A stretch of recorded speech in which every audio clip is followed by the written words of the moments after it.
I see. Thank you so much. The Adventurers Guild has been overwhelmed these days. No worries at all. We've always valued the strength of adventurers. Given the current situation, it's vital that we all work together. Since we're facing the same enemies, I'll send you the intel we've collected on the Abyss so far. Then we can take a look at how to coordinate our efforts. All right. Thank you so much. Hi, Catherine. It's us. Got any new commissions? You two have come just in time. I've got some good news. The Pyro Archon has finished assembling her forces and stationed them all across Natlan.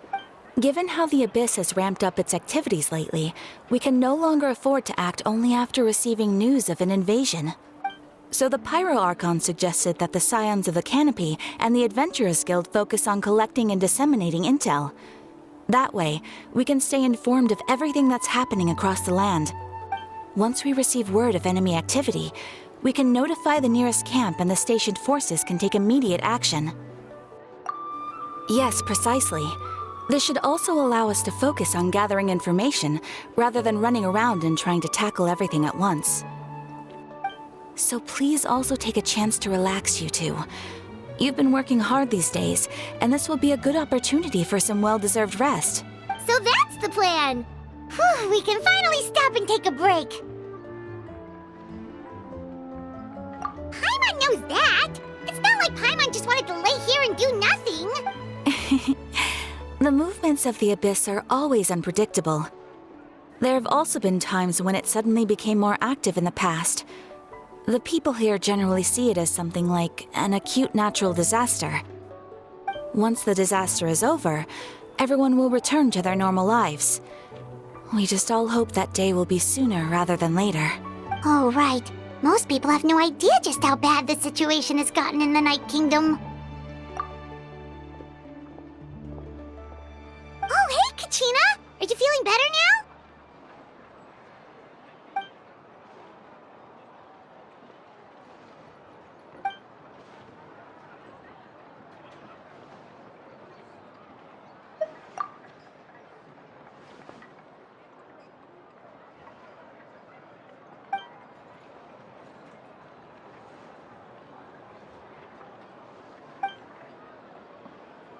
Wow! So we'll finally get to meet Shilonen, the legendary forger of ancient names! Paimon still can't believe anyone could forge those things.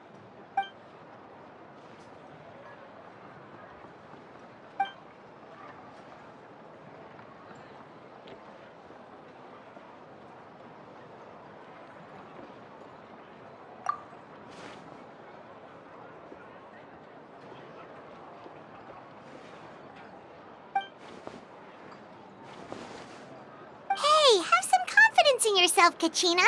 After all, you're already a victor of the Night Warden Wars.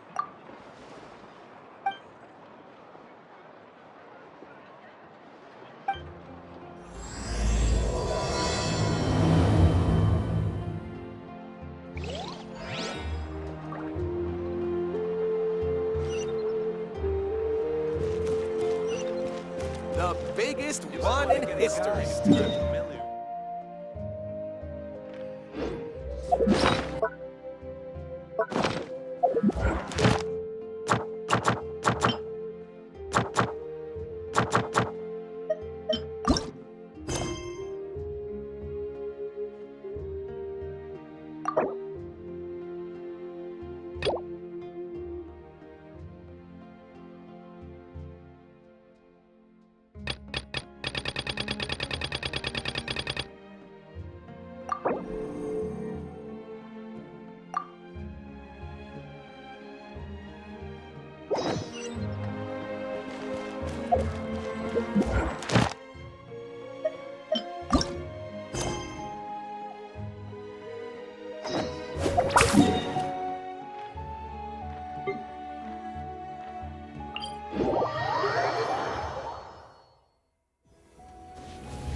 Ah, yes, so I've heard.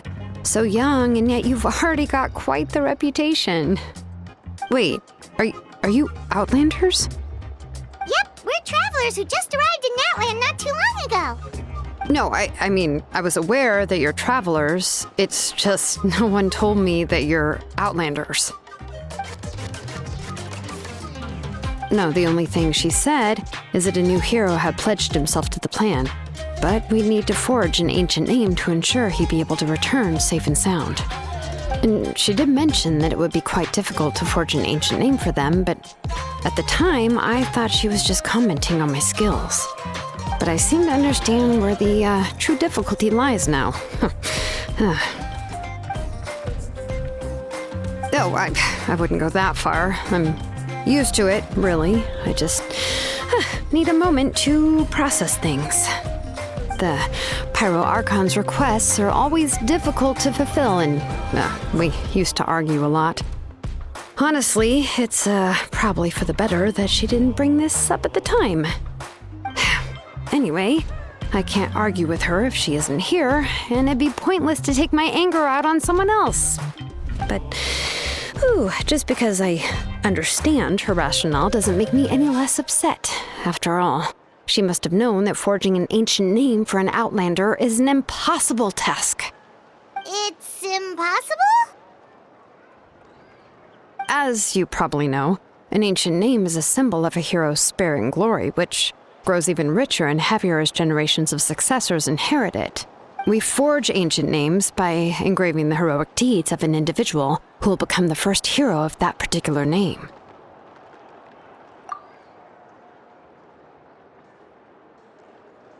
But they were all performed outside of Natland, correct? Yeah, that's right.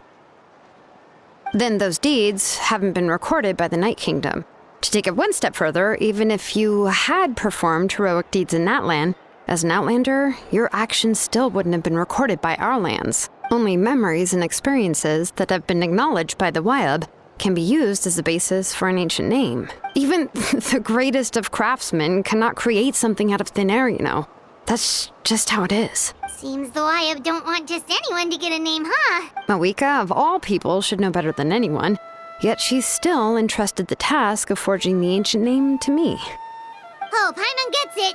Nobody's happy being asked to do the impossible.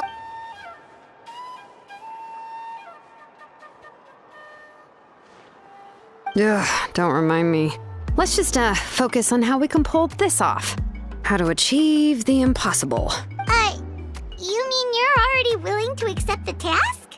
Well, what else can I do? What's happened is already done, and it's not like I can outright defy the order of my Archon. If she gave me this order, then she believes the ancient name is an indispensable part of her plan, and that I'll be able to find a way to make it happen. In other words, the order is an affirmation of my abilities. Whoa, not only has she accepted the task, but now she's looking for silver linings?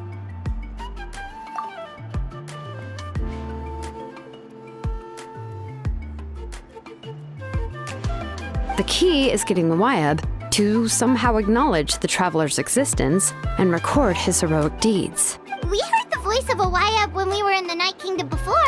We even had a whole conversation with her. If we can talk to her again, maybe we can figure something out together. Well, every tribe has their own Wyab.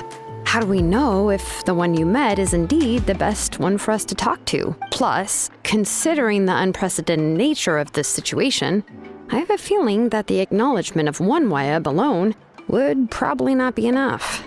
I don't know. That requires a level of knowledge that I do not possess. We need to find a consultant who's an expert on all things Night Kingdom and Wyab. The first person who comes to mind is Seatlali at the Masters of the Nightwind, the one we call Granny Eatstali.